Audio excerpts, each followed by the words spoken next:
I'm gonna be starting with some phyllo dough. I get this in the freezer section. You can find it at almost every grocery store, and it's one of those accidentally vegan products. So double check, make sure that the one that you have at your grocery store is vegan, but for the most part, they usually don't have any dairy or anything like that, and I let this thaw on the counter so that it's easy to work with. Next, we'll need some melted vegan butter. I'm using the Miyoko's butter, but you can use any kind of vegan butter that you like. And for the pumpkin mixture, I'm going to go ahead and take a can of pumpkin, and I'm going to sweeten it just a little bit with some brown sugar. We don't want any one part of the baklava to be too sweet because it all kind of layers together and it's going to get this beautiful sticky maple glaze on top. So we want to make sure that we kind of take it easy in the beginning. So the pumpkin mixture is going to get some brown sugar and then lots of flavor with cinnamon and some salt as well. And the salt will just add a nice balance. I just grabbed my ginger. I actually keep this in the freezer, and I like to keep it in the freezer because I always want to have ginger on hand, but I don't use it frequently enough to prevent it from going bad if it's just in the fridge. So having this in my freezer is like an all the time thing for me, and it comes in handy both for baked goods around this time of year when I'm making pumpkin bread, pumpkin muffins, but also when I'm making curries and soups. I made like a scallion, lime, ginger, cilantro broth the other day for soup, and I grated some of this just directly into the pot, and it's seriously so convenient. So I'm just gonna go ahead and grate this directly into the bowl. And whenever I'm grating anything on the microplane, I like to go ahead and flip it over because that's where a lot of the like lemon zest or ginger or whatever it is I'm grating kind of catches. And so I will just kind of wipe that off and put that into the bowl because you don't want to waste a single bit of fresh ginger. It just really brings so much life to the pumpkin filling. Baklava often has pistachios in it, and I love pistachios. You can definitely use pistachios if you like, but because we're doing kind of a pumpkin spice fall version of baklava, I thought it'd be nice to do a mix of both pecans and walnuts. So that's what I have in this bowl here. I've got first some raw pecans and then walnuts, and what I'm gonna do is just break them up by hand just to show you that it's possible. Ordinarily, when I make baklava, I just throw all the nuts into a food processor or high-speed blender and just chop them up really finely. It takes just a few seconds, but I realized that if you don't have a food processor, seeing me do that might be a bit of a turnoff. Before I used to have a food processor, I would watch videos where people were using one and I would just click out because I was like, well, I guess I can't make this recipe because I don't have a food processor.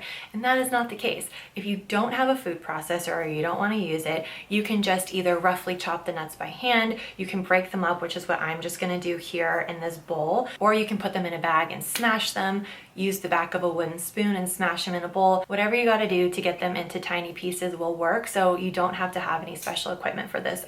Okay, and then I'm just gonna add some cinnamon and some nutmeg, as well as salt. And then I'll add in my sugar and mix this all together.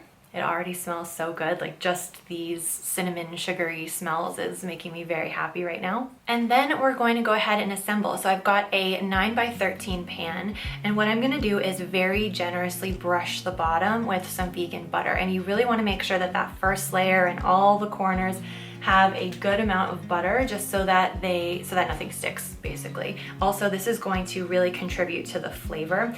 I do find when I melt vegan butter that it's important that I stir it with the brush that I'm using. This really helps to make sure that it doesn't separate too much. It depends on which brand you're using, but if you feel like it's kind of separating, just go ahead and stir it before you start brushing it on.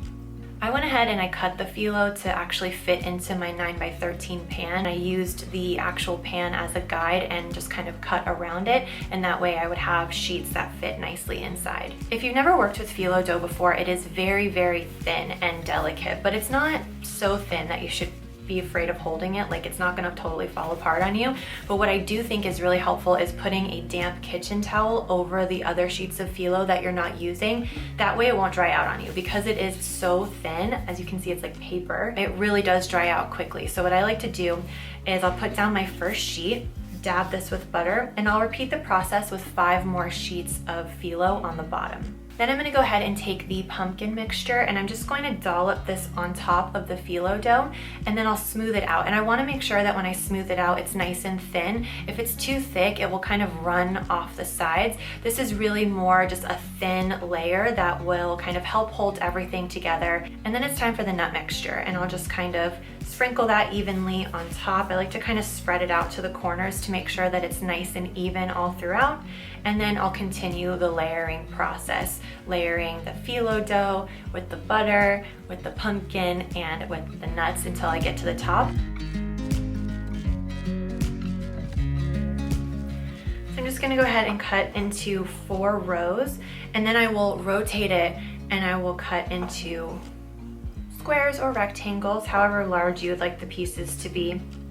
And then this is optional, but I also like to cut each of those rectangles in half diagonally. I think it's a lot easier to eat and serve when they're in those little kind of 3 bite size. Plus it's a really rich dessert. You've got the buttery, flaky pastry and then the sweet and crunchy filling. So I think having those little diamonds is perfect, but you can do this however you like.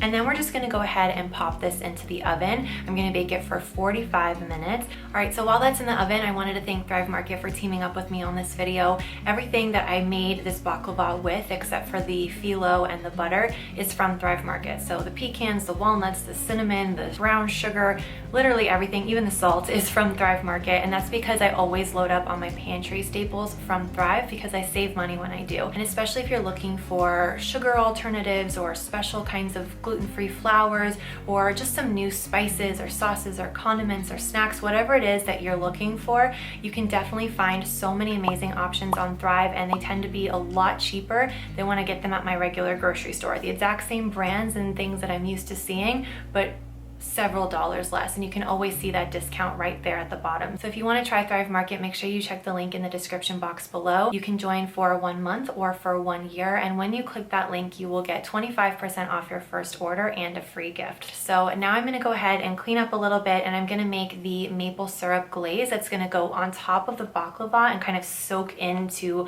all of the layers. Traditionally it's honey, but I use maple syrup so that the recipe is entirely vegan, and it's really just going to be some maple syrup, which is, surprise, from Thrive. You want to use a good quality maple syrup, and I'm going to go ahead and just microwave this with some orange slices. And the orange, especially that rind, that little bit of bitterness, is going to help to kind of cut through some of the sweetness. It'll add some zest and brightness, and then I'm going to stir in some orange juice. I let this go for about 1.5 minutes. You really want it to warm up so that the maple syrup gets nice and thin and runny. And then you stir in the fresh orange juice so that it really has a nice brightness, and that orange really cuts through the sweetness of the maple syrup. If you're using a thicker kind of pancake syrup, you may want to stir in about 1 tablespoon or 2 of water just to thin it out, because you want this to be runny and thin enough to really soak in and infiltrate all of those layers that we created earlier. And what this technique does is it really does kind of bring this whole dessert together. It makes it into one cohesive piece of baklava that has this kind of flaky, buttery, crispy top, and you've got the crunchy, nutty, chewy filling, but it's all one. Like all of those different spices and that fresh ginger and the cinnamon and the nutmeg, all of that really lends itself to the nuttiness from the pecans and the walnuts and the butteriness from the pastry, and that little bit of salt and that little bit of fresh orange really does kind of tie it all together so that it's not too sweet, not too over the top, but it really does feel special. And I think that this is really unexpected this time of year. Like we see a lot of pumpkin pie, we see a lot of pecan pie, but this is something different. And I think that no matter who you share this with, they will really appreciate the fact that it's familiar and it tastes like fall on a plate, but it's a little bit something different and fun. I also really like making savory tarts around this time of year. This is one that I did last year. It's literally called my savory pumpkin tart, and I use store-bought pastry dough.